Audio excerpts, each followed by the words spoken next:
en Yad Vashem acerca de los justos. Así que tuvo acceso a yo casi podría decir miles de documentos sobre estos justos, y también presencié varias veces a ceremonias cuando se otorga el título. Lo que vamos a hacer hoy, yo voy a, con suerte, desearme suerte, porque es la primera vez en mi vida que hago esto, con ese modo, voy a tener una PowerPoint presentation, ¿cierto? Y después va a haber tiempo para hacer preguntas. Vamos a ver cómo me va con esto. Sí.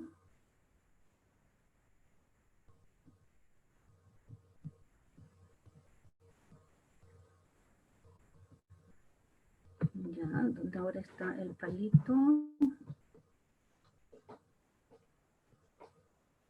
Sofía. Sí. ¿Dónde está el símbolo que tenías que apretar para...? El cuarto en PowerPoint, el cuarto. Sí. Con compartir share screen. Cierra eso. Sí. Los Pero dos ya tics puse abajo. share screen. Share screen de nuevo. Ajá, poner el PowerPoint. Y no está el símbolo.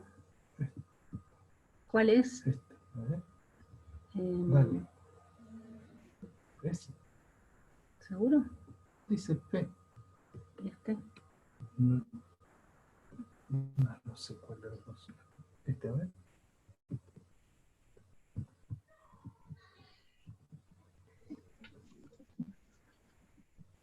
¿Se ve la Listo, presentación? está compartido, sí. Está bien. ¿Sí? Sí, ¿Tengo que perfecto. hacer algo más? ¿Asistente mía, jefa? ¿Me escucha? Se ve bien. Adelante. Ya, ¿puedo empezar? Adelante. Ok. Hola, acabó. Gracias. Bueno, los justos entre las naciones, así se llama la charla, y el subtítulo es Personas como tú y yo. En realidad, originalmente iba a poner como una pregunta, personas como tú y yo, y vamos a tratar de aclarar, sobre todo, cuál es el perfil, cuál ha sido el perfil de estos justos entre las naciones. Voy a adelantar que fueron personas que, arriesgando sus vidas, salvaron a judíos en la época del nazismo en Europa.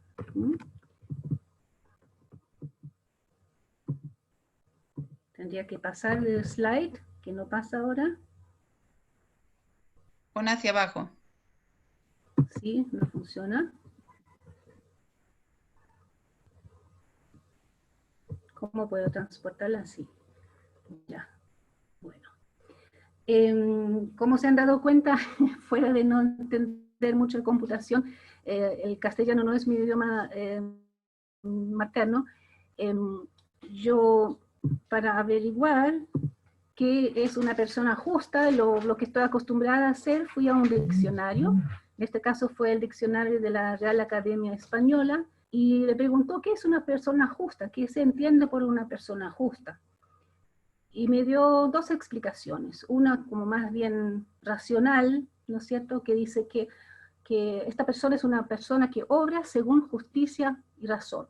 Una explicación un poco floja, porque estoy explicando justo con justicia, pero bueno, podemos trabajar con esto. Y la otra explicación es una explicación como más bien religiosa, que dice que es una persona que vive según la ley de Dios, es decir, respetando los preceptos, los 10 mandamientos, otros, voy a ser una persona justa.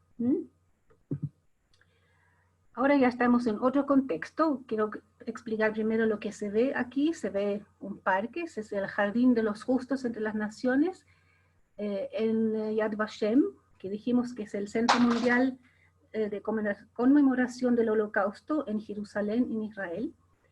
Y voy a explicar un poco de qué se trata ese término, de dónde viene ese término, los justos entre las naciones, porque ese es el título, ¿no es cierto?, del cual estamos hablando.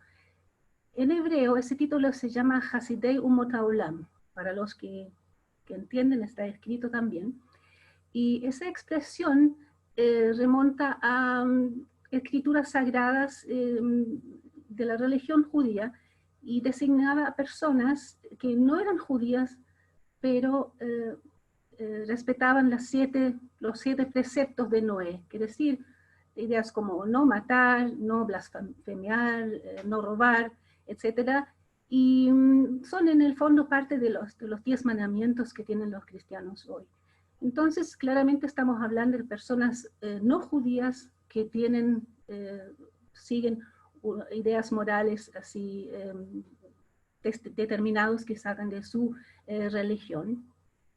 Y este título fue establecido por ley. Hubo una ley, la ley Yad Vashem, por el Parlamento israelí, la Knesset, en el año 1953. ¿Y por qué? Porque hubo bastante presión, casi se puede decir, porque las personas que se habían salvado durante el Holocausto querían, grupos grandes querían que sus salvadores fuesen reconocidos de alguna manera. Entonces salió esta ley. Y 10 años después, en el 63, ya Yad Vashem empezó a administrar este título. A propósito, el muy conocido Oscar Schindler fue uno de los primeros en obtener ese título. Ahora, ese título no conlleva un premio de dinero, ¿no? Es una distinción honorífica, simbólica, si quieren. Y lo que reciben los justos en una ceremonia muy bonita es una medalla sencilla, bonita, donde está engravada una frase muy conocida de la Mishnah, que son escrituras sagradas también del judaísmo, que dice así: aquel que salva una vida es como si salvara un universo entero. Seguramente han escuchado en otro contexto ese dicho. Y lo otro que ellos reciben es un certificado de honor o el diploma, si quieren, y eso sería, hay una ceremonia y eso es todo el asunto de la otorgación de ese premio. Ahora, quiero llamar la atención, este certificado específico está otorgado en nombre de Mohamed Helmi. Lo elegí porque él era un caso bien especial, porque él fue el primer justo árabe. Él era un médico egipcio que trabajaba en Alemania y salvó a varias personas judías. Ahora, la ceremonia es bastante, el proceso de otorgación de ese título es bastante complejo, porque hay una comisión que se junta una vez al mes en Yad Vashem. El presidente de esa comisión siempre ha sido un juez público, ¿no es cierto? Y ellos ven las solicitudes que les llegan, que a veces son mandados también por los que están interesados en obtener el título. Entonces, hay 4 requisitos muy estrictos que tienen que ser cumplidos para obtener el título. 1, lógicamente, no debe ser judío el candidato. 2, debe haber ofrecido ayuda sin recibir ningún tipo de recompensa a cambio, ¿ya? Porque hubo muchos casos completamente legítimos de judíos que han sido salvados por personas que han recibido dinero o otro tipo de recompensa, ¿no? El punto 3, bien complicado, la persona debe haber arriesgado su vida. ¿Ya? Vamos a hablar de eso más en detalle. Y el 4, el salvataje debe estar confirmado por testigos. Entonces, hay testimonios, ellos reciben toda esa documentación y ahí deciden si la persona es meritoria para recibir ese título. Ahora, hay algunos problemas que tiene esa comisión porque, como digo acá en el punto 1, muchos justos y salvados en los últimos años ya están fallecidos. ¿Ya? Es más complicado reconocer y recoger los testimonios. 2, muchos justos han preferido quedar anónimos, no han estado interesados. 3, lamentablemente también muchos sobrevivientes no informaron acerca de sus salvadores. Y en 4 dice problemas diplomáticos. Eso se refiere a una época de la Guerra Fría, años 90, se terminó ese asunto, porque simplemente no había relaciones diplomáticas entre Israel y países del bloque del Este. En 5 dice criterio de riesgo personal en caso de diplomáticos. Hay bastantes diplomáticos que recibieron el premio, pero raras veces han arriesgado su vida. Así que se estableció un criterio especial para diplomáticos. Ellos deben haber actuado en contra de la instrucción explícita de sus gobiernos, ¿no? Y el último punto, a veces los testigos eran muy jóvenes cuando los eventos ocurrieron. Yo recuerdo un caso de un niño de 8 años que era el único testigo ocular y se dudaba si podía nombrarse justo. Hasta hoy más o menos Yad Vashem ha reconocido a más de 27.000 justos, ¿ya? Justos entre las naciones. Parece un número grande, pero yo siempre digo, en esa época vivían como 600 millones de personas en la Europa ocupada y pudo haber quizás más justos. Seguramente hay, pero estos son los reconocidos. Y aquí tenemos algunas fotos muy lindas de algunos salvados con las personas que los salvaron. Algunas fotos, por ejemplo, la foto del niño que le da a beber a la niñita, esa es una foto de la época, y hay fotos postguerra también. Entonces se ve la conexión especial que hubo entre los salvadores y sus salvados, que muchas veces duró mucho más allá de posguerra. No sé si estoy yendo un poco rápido, ¿me siguen?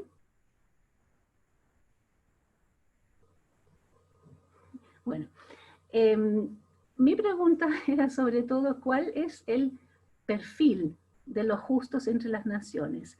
Si existe algún perfil psicológico determinado, socioeconómico, ¿qué tienen esas personas en común? La gran pregunta, ¿no? Antes de preguntarnos si realmente eran personas como tú y yo.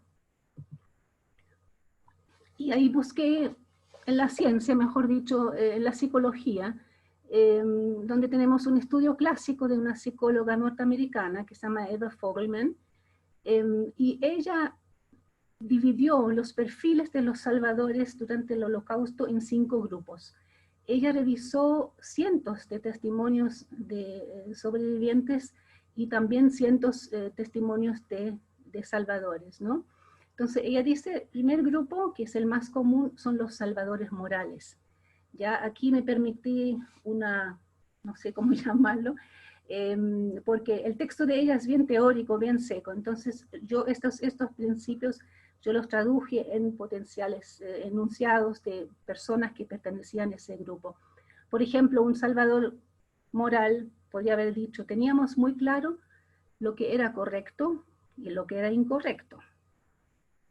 O tenía que actuar porque había una vida en peligro. O no podía decir que no. ¿Ya?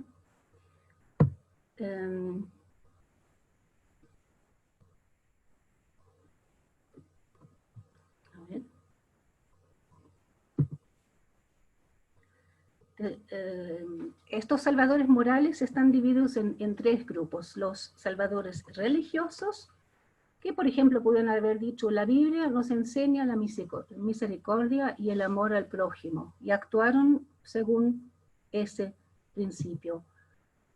Los salvadores espirituales, era gente que quizás no era religiosa, perteneciendo a la iglesia, pero tenían líderes espirituales como Gandhi, en esa época Albert Schweitzer era muy popular, y decían, la vida es sagrada, tenemos que salvar vidas.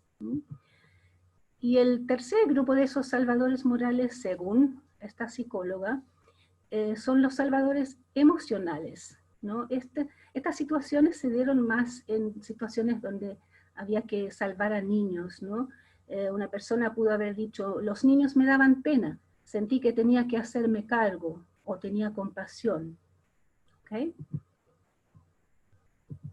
Ahora, el segundo grupo que ella define, entre los justos, son los salvadores judeófilos, bueno, personas que se sienten cercanos a los judíos, y que muchas veces eran amigos o pololos de judíos o vecinos, y no dudaron en ayudarles, ¿no? O también gente muy religiosa, que decía, soy un estudioso de la Biblia y siempre he admirado el pueblo judío.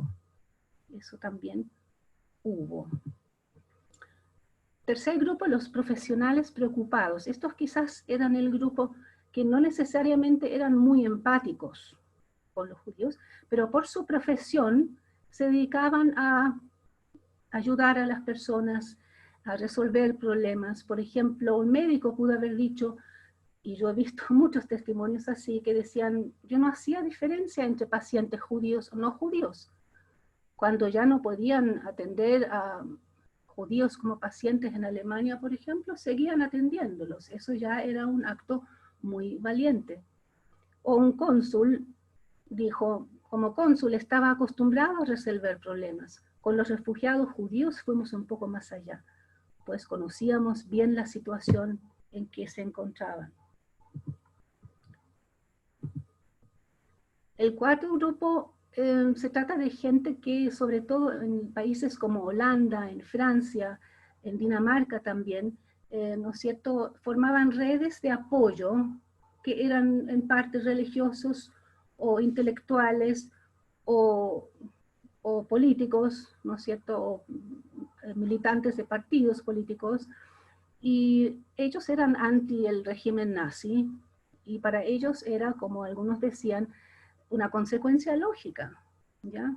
Hacían sabotaje, eran antinazi, y ayudarles a los judíos era parte de su oposición al régimen. Y por último, como quinto grupo, los niños salvadores. Es un grupo complejo, porque muchas veces las familias, qué sé yo, podían esconder un judío que se había escapado, y había niños, entonces había que enseñarlos a los niños que no podían hablar, que había una persona escondida, ¿no? Y igual sufrían, y hay que decir, tenemos varios casos en que familias completas que estaban escondiendo judíos han sido fusilados, por ejemplo. Un niño pudo haber dicho, esto era muy peligroso, como dice abajo, pero había un poco de aventura en eso. Muchas veces se lee ese tipo de evaluación posterior de estos niños salvadores. Y lo otro, un poco más sistemático, científico, es un estudio también clásico. Ahí están indicados los nombres de Darley y Lacaine, que identifican como etapas del salvataje, que el salvataje está visto como un proceso, ¿cierto?, que empieza con la percepción que algo está mal, una situación está mal. Interpretar la situación, esto es 2, las personas necesitan ayuda. 3, tomar responsabilidad y ofrecer ayuda. Esto ya es cruzar la línea, porque hasta 2 yo puedo hacerme la lesa y no reaccionar. 4, elegir una forma de ayuda, y 5, implementar la ayuda. Ahora, imagínense situaciones como en el campo en Polonia, que llega un judío que se escapó de un gueto, por ejemplo. Pasó mucho esto. Llega a la casa del campesino, golpea la puerta y está la mujer con niños, el marido estaba trabajando en el campo, y esa mujer tenía que tomar esa decisión, quiere decir, pasar por todas esas etapas en un minuto o menos de un minuto. Así que este proceso muchas veces era muy, muy corto, porque la gente reaccionó en forma espontánea o impulsiva. Bueno, ahora vamos a ver lo siguiente, porque para acercarnos un poco a la idea cuál era el perfil psicológico, socioeconómico de las personas, hice aquí una colección de descripciones de profesiones, de religiones, ¿no es cierto?, que a lo largo de mi trabajo con los documentos me encontré con ellos. Puede haber más. No sé si puedo escuchar el público o si le llama la atención alguno en especial. ¿Es posible?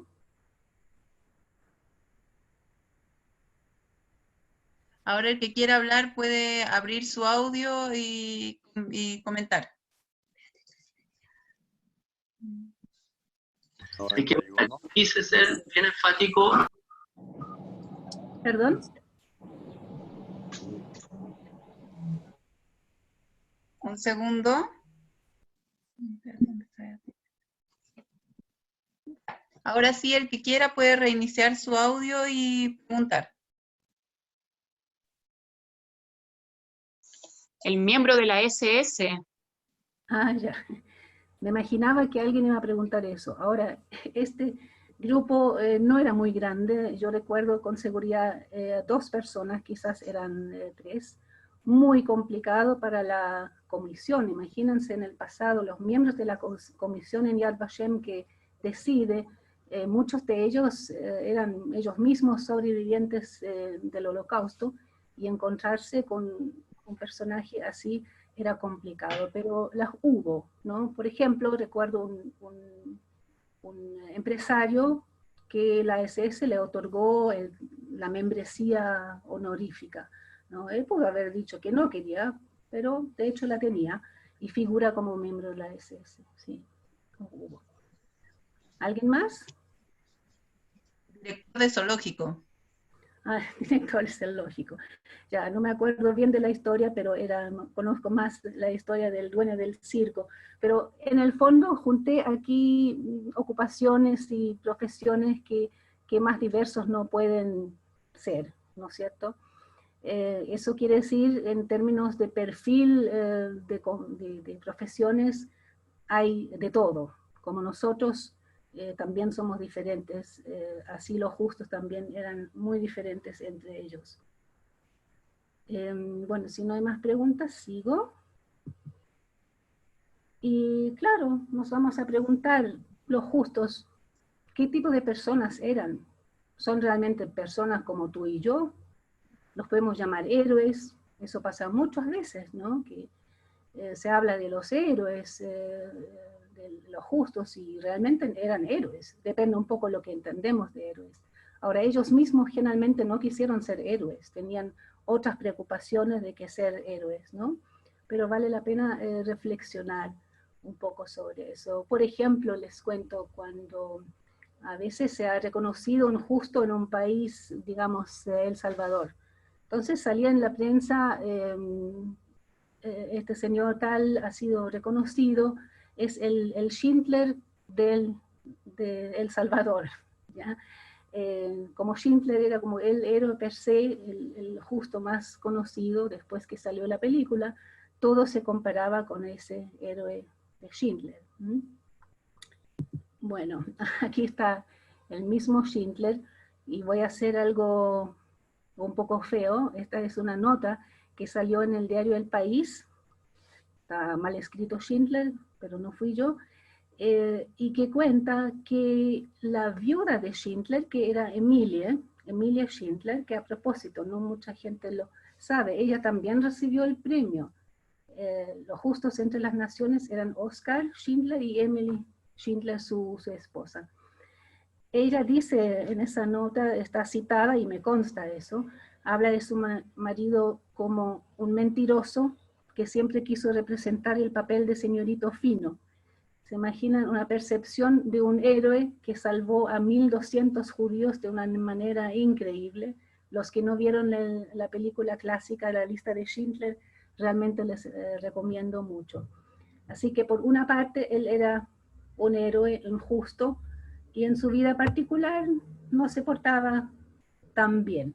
Ya no sé si era alcohólico, como dice acá, pero le gustaba la buena vida. Como después voy a hablar de justos no tan conocidos, igual quería recordar los justos entre las naciones que son como los más conocidos, los más emblemáticos, que hay mucha literatura y películas. Un caso muy, muy trágico de Raoul Wallenberg. Él era un diplomático sueco y él estaba asignado en Budapest, la capital de Hungría, y salvó miles de judíos. Una persona que salvó muchos, muchos judíos. Después de la guerra fue arrestado por los soviéticos y no se sabe exactamente lo que pasó. Se supone que murió en el año 47. Y la otra persona, la otra justa, muy conocida, es Irena Sendler, que también es una mujer valiente, genial. Salvó a 2.500 niños judíos del gueto de Varsovia, era trabajadora social, ella inventó un sistema como para sacarlos, y esas personas se han dado muchos honores, son muy conocidos en todo el mundo, y en Yad Vashem se les plantaron 2 árboles en honor a Irena y a Raúl Wallenberg. Aquí en la foto se ven los 2 árboles. A propósito, eso no lo conté, en ese famoso parque que les mostré al principio, hay muchos árboles. Hasta los años 90, mitad de los años 90, los justos, durante la ceremonia de la otorgación del premio, ellos plantaban un arbolito, y de estos arbolitos ya ahora son árboles, y en los años 90 dejaron de plantar los árboles porque había un problema logístico. Hoy en día los nombres de los justos se inscriben en un muro, en un lugar muy bonito, donde también se realiza la ceremonia. Bueno, ahora vamos a hacer lo siguiente. Yo les voy a presentar a 7 justos entre las naciones que no son muy conocidos, y si quieren, si se acuerdan lo que dijimos antes de los diferentes tipos de justos, o de la definición que es un justo,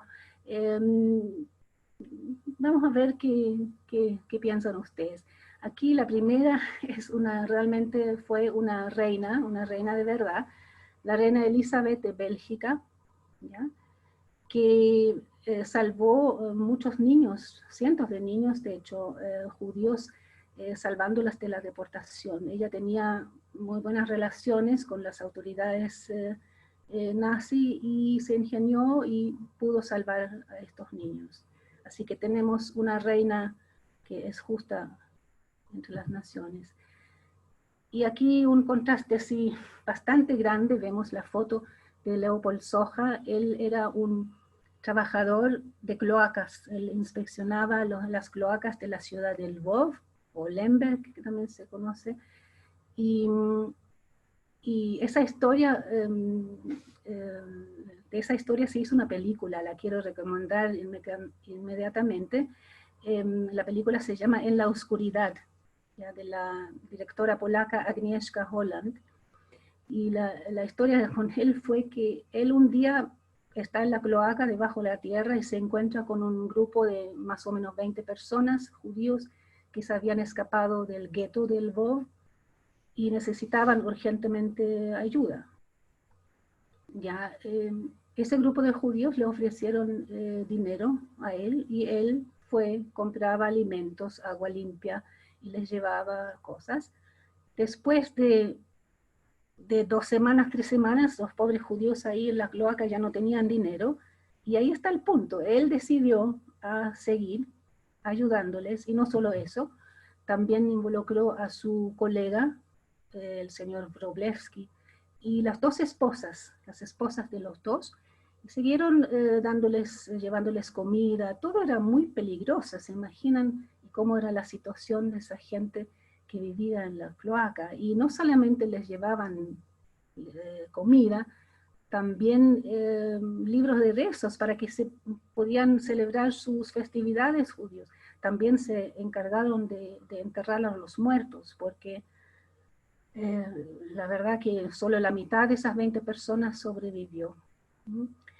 No sé, ahí dice, él también era ladrón, era una persona bien especial. Él entraba a casa a robar, eso también hacía. ¿Ya? Bueno, ¿qué perfil será él? La foto más pequeña muestra una escena de la película donde los niños, después de 14 meses debajo de la tierra en la cloaca, salen a la luz del día. Recomiendo mucho ver la película. Esta señora Adelaide Oval era francesa, una doctora francesa que, por no obedecer ciertas restricciones de viaje, la tomaron preso en Francia, la mandaron a Auschwitz-Birkenau, y ella decidió que iba a ayudar a los judíos, a las mujeres judías, darles ayuda médica, ¿no es cierto? Ella misma se fabricó un brazalete, se ve debajo de la foto, que dice Ami de Juif, ¿no? Amiga de los judíos, y con eso andaba por el campo, provocaba a los guardias. Y lo más impresionante es, creo, que ella se negó, y por eso es famosa en el mundo médico también, ella se negó a participar en experimentos médicos que hacían los nazis. Se negó, no participó, no le hicieron nada y sobrevivió. No sé si alguien ha visto la película El pianista, de Roman Polanski, ¿no es cierto? Esa película está basada en la historia de Vladislav Shpilman, que era un pianista judío que logra salir del gueto después del levantamiento, se esconde en unas ruinas, y las que vieron la película quizás se acuerdan que hay un oficial alemán que le ayuda en realidad a sobrevivir esos últimos días de la guerra.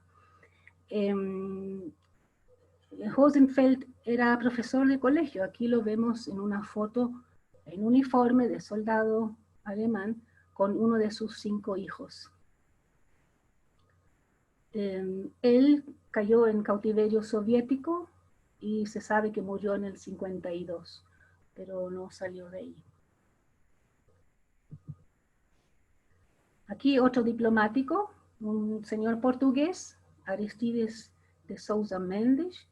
Él era cónsul de Portugal en Burdeos, en Francia.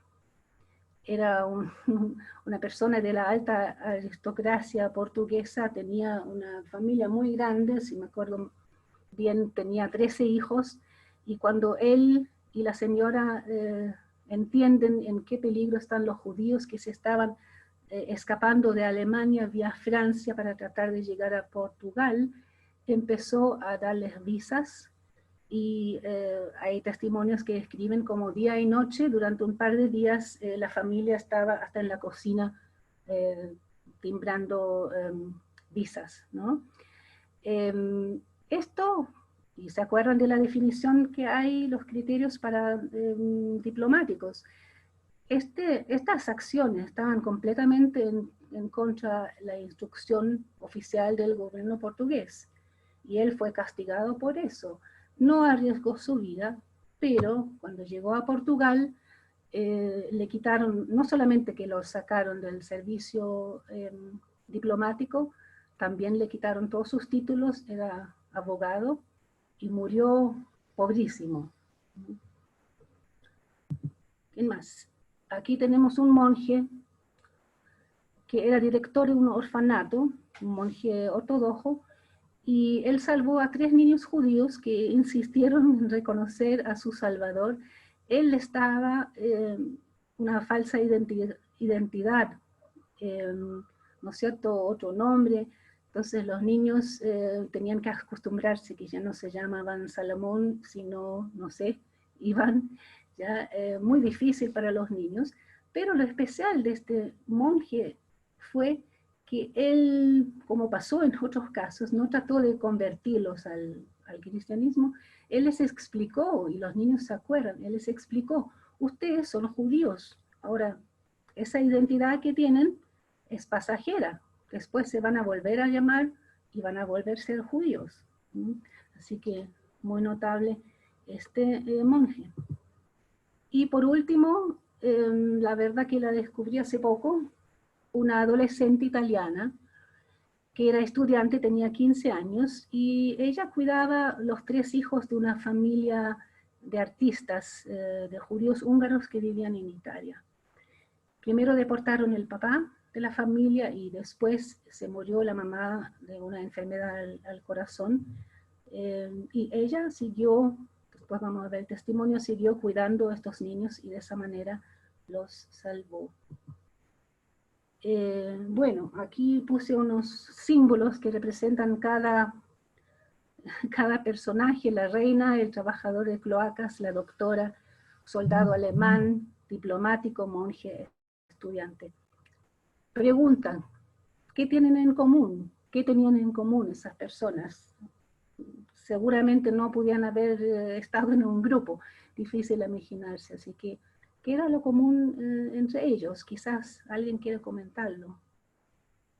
Yo tengo una respuesta, pero quizás hay una mejor. ¿Alguien quiere comentar?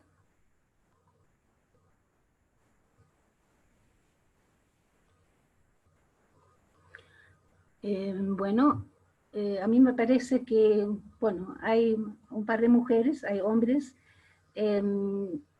Lo común que ellos tenían simplemente que salvaron judíos, que se arriesgaron en una época que lo normal era odiar a los judíos, maltratarlos y asesinarlos. Entonces todas esas personas tuvieron la rectitud moral, con fondos muy, muy diferentes de educación, de sociedad, ¿no es cierto? Tuvieron eso en común, que actuaron como personas rectas. Aquí alguien propone compasión. Compasión, ya vamos a hablar de eso, claro, compasión, ¿sí? Eso sería una reacción emocional, ¿se acuerdan? Claro. Nosotros tenemos mucho orgullo porque entre los justos de las naciones hay 2 chilenos, aunque Chile quedaba muy lejos de Europa, pero hay 2 personas que salvaron judíos. La primera persona que está aquí en la foto fue el cónsul de Chile en Bucarest, en Rumania, Samuel del Campo. Él era un diplomático de carrera, nació en Linares y estuvo en varios países antes, y en Bucarest se esmeró, dio visas a personas que estaban perseguidas, y él no quería ser héroe, él no, seguramente que no, él hizo lo que tenía que hacer.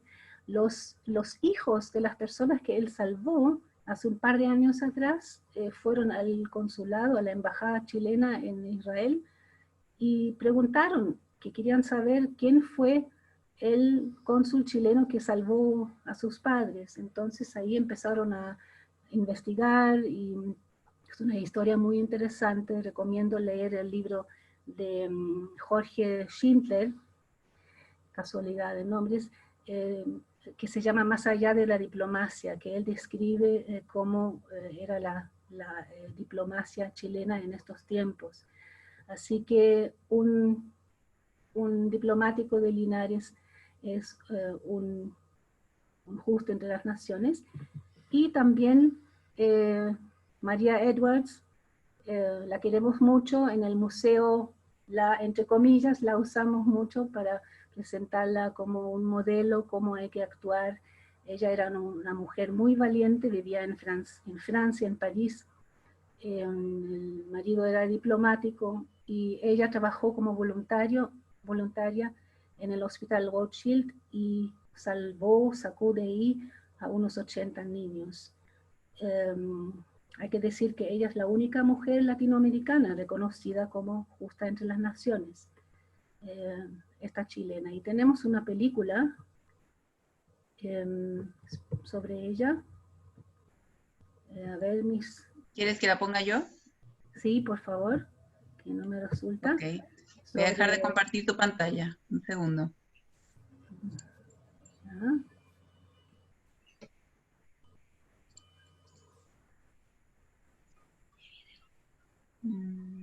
Un segundo.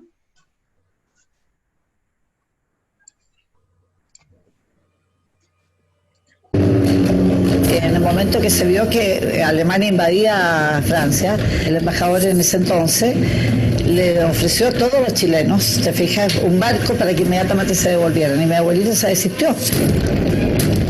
Que no vino, porque permanecía ahí. Entonces, no sabían lo que ella en verdad.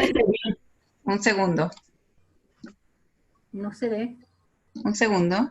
Uh-huh. Es una película, un documental que nos prestó el Canal 13 y que resume muy bien las actividades de esta señora. En el momento que se vio que Alemania invadía Francia, el embajador en ese entonces le ofreció a todos los chilenos, te fijas, un barco para que inmediatamente se devolvieran. Y mi abuelita se desistió. Que no vino, porque permanecía ahí. Entonces... Segundo. Dejar de volver a convertir. Un segundo, que esto está compartiendo pantalla. Ella es nuestra experta tecnológica. No tan experta como... ¿Te ayudo? Sin ella no hacemos nada.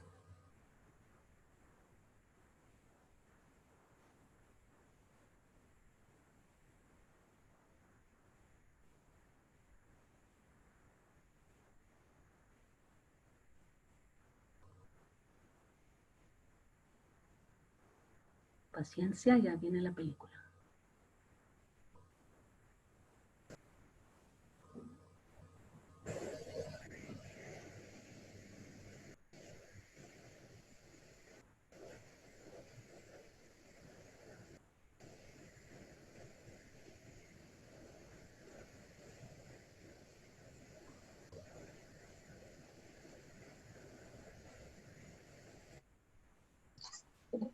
Un segundito, por favor avísenme cuando vean la presentación.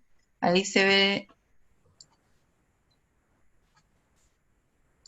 ¿Ahí ven la presentación? Sí. Sí. Ahí debería partir el video. ¿Partió?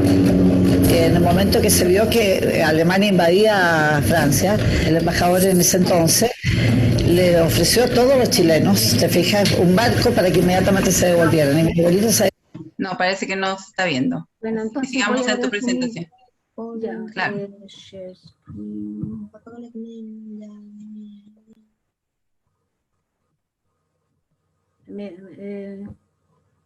¿Ven la presentación? No, vuelve a poner compartir pantalla. Lo traté de poner.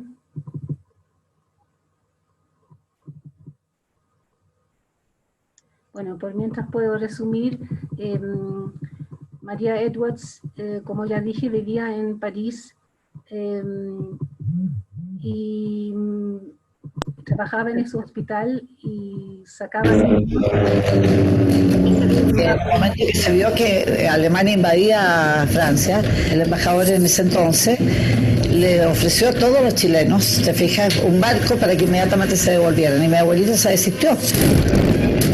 ¿Por qué no vino? ¿Por qué permanecía ahí? Entonces, no sabían lo que ella en verdad estaba haciendo. El hospital de Rothschild era el lugar que fue designado por los alemanes para la única parte donde podían tanto trabajar los doctores judíos, en ningún otro hospital de todo París, y también donde debían ser atendidos los pacientes judíos. María aceptó de inmediato y se integró como asistente social, lo que además le da una cubierta para la resistencia.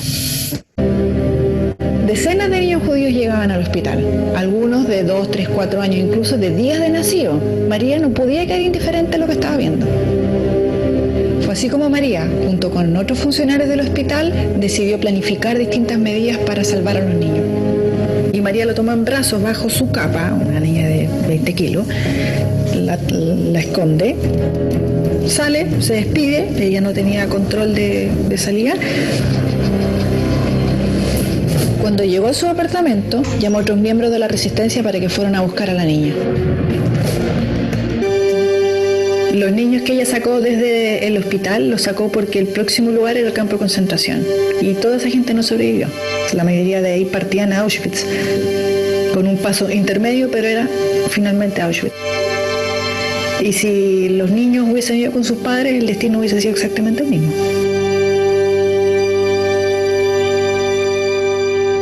Yo creo que ella siempre tuvo conciencia del riesgo, siempre. Ella no era una mujer sin cabeza o que actuara a la loca, sino que tenía conciencia del riesgo, pero ella a la vez decía, vale la pena. Pero como bien dicen en el reconocimiento justo entre las naciones, quien salva a uno salva a la humanidad.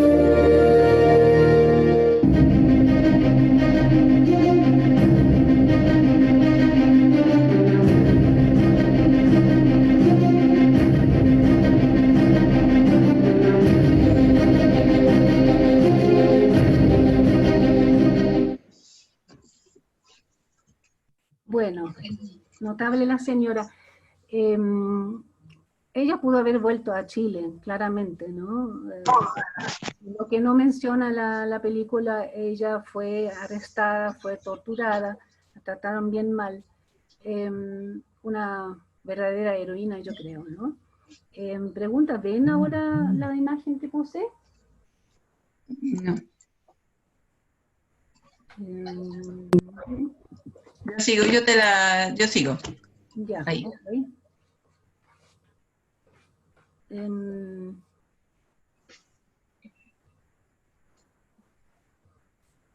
Después de haber visto estos testimonios, ¿no es cierto?, nos preguntamos cómo realmente deberíamos actuar frente a una situación de injusticia. Claramente hay dos opciones. Podemos ser un espectador pasivo, nos mantenemos al margen y no hacemos nada, ¿no es cierto? Y lo otro que podemos hacer, podemos ser una persona activa, quizás no un héroe, pero luchar contra injusticias, ¿no? Lo que quiero decir es una elección, nosotros elegimos, ¿no? Y bueno, Sofía, ¿sí? ¿Sigo? Sí, ahí no son los justos como tú, son los justos personas como Entonces, tú y la yo. pregunta final realmente si los justos son personas como tú y yo. Ahora, ese dicho tú y yo es un poco, uno lo dice, no piensa muy bien lo que significa en el momento, ¿no? Pero los justos fueron personas especiales, con historias muy, muy distintas, muy cultos, nada de cultos, ricos, pobres, ladrones, campesinos, reinas, como hemos visto. Pero lo que tienen en común que fueron personas que tenían criterios morales establecidos, inculcados, seguramente desde su infancia. Y en eso, si queremos ser como ellos, en ese sentido ellos podrían ser como nosotros, ¿no? Es un poco la idea. Y para terminar, tengo aquí dos citas originales. Una de Oskar Schindler, cuando le preguntan ¿por qué ayudó a los judíos? ¿Por qué se arriesgó? ¿Por qué perdió toda su plata? Al final, al principio, ¿no? Decía, tenía que ayudarles, no había alternativa. Claramente él lo tenía claro que era lo correcto, lo que había que hacer. Una decisión más bien casi racional también, ¿no? Y Irena Sendler dijo, hice lo que había que hacer, debí salvar a más. Quiere decir, se quedó con la pena que no pudo haber hecho más, ¿no? Y la última palabra la voy a dar a esa chica de 15 años, Ida Brunelli, que cuando Yad Vashem le pide escribir su testimonio para que la comisión viera de qué se trataba, ella escribió lo que está escrito acá. Ella dice, yo era la niñera de Fiorenza, Lisetta y Alessandro. Antes que falleciera su mamá, me hizo prometer que iba a cuidar a los niños. Los llevé a casa de mi mamá y los criamos con la ayuda de las autoridades locales. Cuando encontramos a sus parientes en Palestina, me tuve que despedir de ellos. El más pequeño lloraba, corriendo tras mí. Me llamaba por mi nombre, pero yo no podía ir con ellos. Esto como testimonio emotivo final de una chica de 15 años que no pensó mucho si estaba actuando bien o mal. Ella tenía sus principios inculcados y sabía qué tenía que hacer. Así que no sé si ahora quieren hacer preguntas. Tenemos quizás unos 2-3 minutos todavía. ¿Hay preguntas? Hola, buenas Hola. tardes. Buenas tardes. Una consulta, ¿qué opinión tienes del Papa Pío XII durante la guerra? Ok, voy a tratar de ser lo más diplomática posible. Como tú seguramente sabes, que el Vaticano hace poco abrió archivos que durante muchas décadas estaban cerrados, no lo podían, no querían abrirlos. los archivos. Te puedo contar, en el Museo Histórico de Yad Vashem, mientras que trabajaba ahí, el panel de su historia fue cambiado como 3 veces en un par de años, ¿no?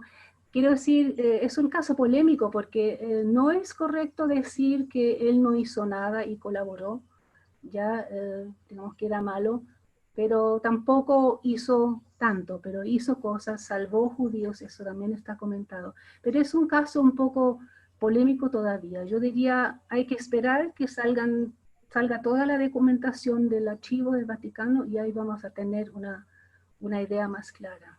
Ujú. Yo tengo una pregunta. Muchas gracias. ¿Sí? Que puede ser que más adelante, porque igual esta es como la última generación de gente que estuvo como víctima y también de justos, ¿tú crees que más adelante se vayan descubriendo más personas que pueden haber sido justos? Sí, eso de hecho todo el tiempo pasa. Siempre hay casos nuevos. Ahora el problema es la documentación, como ya señalamos que la gente ya falleció, los testigos oculares ya no están. Entonces los testimonios se ponen cada vez más débiles.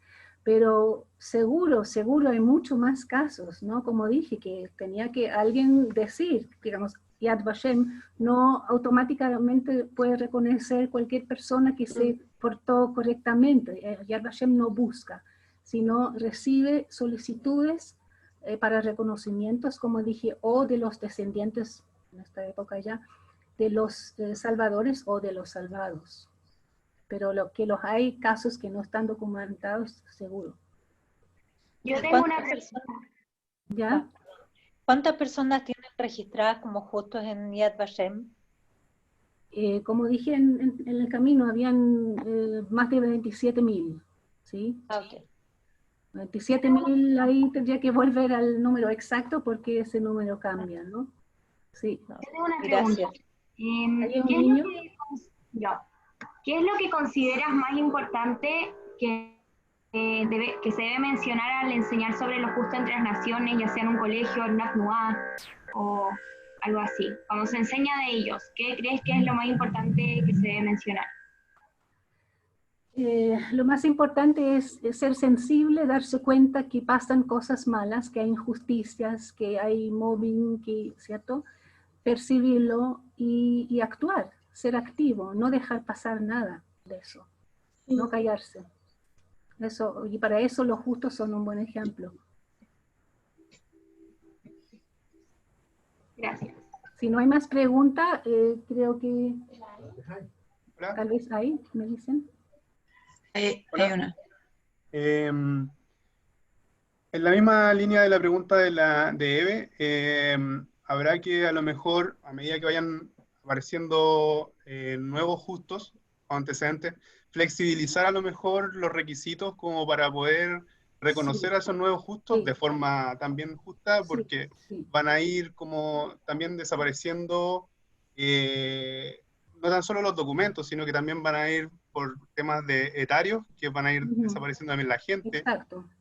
Que podría ser como de testigo.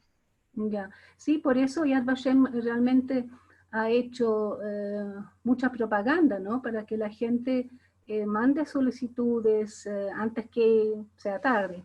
Y como tú dices, yo estoy de la misma opinión, seguramente hay que flexibilizar algunos criterios, sí. Siempre que estén bien documentados los casos, ¿no? Tengo una pregunta. ¿Sí? ¿Cuál fue, cuando estabas trabajando en el archivo, cuál fue el caso que más te llamó la atención o que fue más, digamos, memorable? Uy, no estoy preparada para hacer pregunta porque realmente habían tantos casos emotivos. Yo creo que ese caso que indirectamente lo comenté delante, que era un caso que pasó en Polonia, que se fusiló toda una familia por haber escondido a un judío. Entonces llegan, los soldados nazis llegan a esta casa, descubren todo y los matan a todos. Y gente que pagó con su vida, porque las hay, ahora no te puedo decir el número exacto, pero que los fusilaron, que los castigaron con la muerte. Por eso decimos, se arriesgaron la vida. En Polonia habían avisos por todas partes que advertían, ¿no? Quien ayuda a un judío, se mata al judío y se mata al que le ayuda. Así era.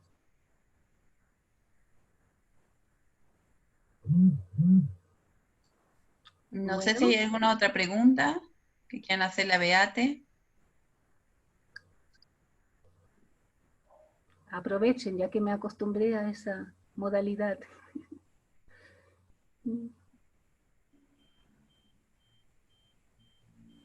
Bueno. Entonces, muchas gracias por la charla, buenísima.